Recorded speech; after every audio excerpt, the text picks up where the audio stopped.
Assalamualaikum warahmatullahi wabarakatuh. Selamat malam Pak. Izin memperkenalkan diri. Nama Taruna Muda Muhammad Ilham, Prodi TMP 2A, NIT 2230181.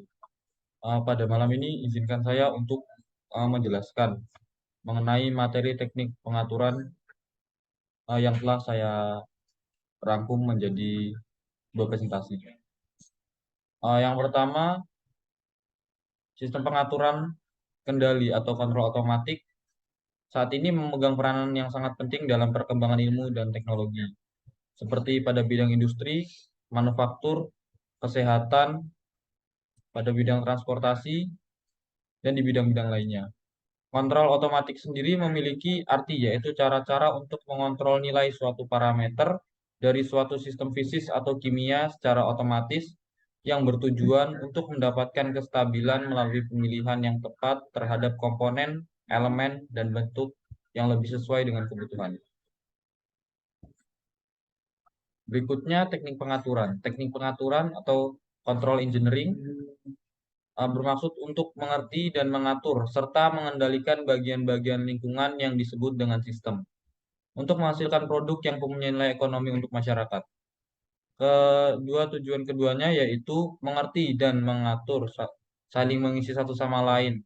Sebab untuk dapat mengatur suatu sistem dengan efektif, maka perlulah terlebih dahulu sistem itu dimengerti dan dibuat modelnya. Teknik pengaturan dilaksanakan berlandaskan dasar-dasar teknik umpan balik atau feedback dan analisa sistem secara linear, dan dengan memadukan konsep-konsep teori jaringan network teori dan teori komunikasi. Berikutnya adalah sistem kendali.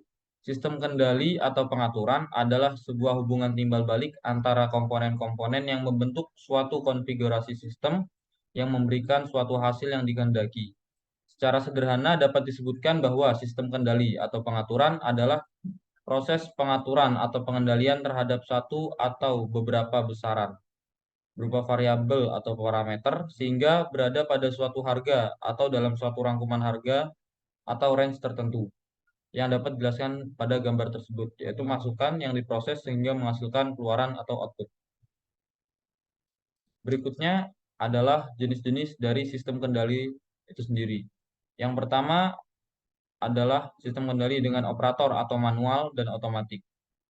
Pada sistem kendali manual yaitu sistem pengendalian dengan manusia yang memiliki peran dominan dalam pengontrolannya. Eh, Seperti contoh ketika kita mengisi sebuah ember atau gelas melalui keran, kita berperan besar untuk mematikan keran pada saat gelas sudah akan penuh. Dan sedangkan untuk sistem kendali otomatis adalah sistem kontrol di mana dominasi peran manusia digantikan oleh sistem mekanik ataupun elektrik dalam aksi pengendaliannya. Sebagai contoh terdapat pada termostat AC yang mana bertugas untuk menghidupkan serta menyalakan AC untuk mencapai suhu yang telah dikehendaki. Berikutnya ada jaringan tertutup atau closed loop dan jaringan terbuka atau open loop. Sistem kendali terbuka adalah sistem pengendalian di mana besaran output berpengaruh besar terhadap besaran harga input, dan sistem kendali tertutup adalah sistem pengendalian di mana besaran output turut andil dalam pengendalian. Besaran angka yang dikontrol dibandingkan terhadap harga yang dikehendaki melalui perangkat recorder. Berikutnya adalah sistem kendali kontinu dan discontinue. Sistem kendali kontinu merupakan sistem pengontrolan yang berlangsung secara terus-menerus. Sedangkan sistem kendali discontinue adalah sistem kendali yang pengontrolannya tidak berlangsung setiap saat. Berikutnya adalah sistem kendali servo dan regulator. Sistem kendali regulator sendiri merupakan bentuk lain dari servo. Akan tetapi pada regulator terdapat sinyal tambahan berupa gangguan sehingga menghasilkan output yang berbeda. Berikutnya adalah sistem kendali berdasarkan sumber penggerak seperti elektris, pneumatis, hidrolis, dan mekanis. Dan yang terakhir, saya akan memberikan contoh penerapan sistem kendali. Pada sistem kendali manual, pada saat kita mengisi air pada sebuah ember, mata kita berfungsi sebagai sensor akan menyampaikan input kepada otak apabila ember sudah penuh dan meneruskan hasil pemrosesan data input tersebut untuk segera mematikan keran air. Dan untuk sistem kendali otomatis terdapat pada AC.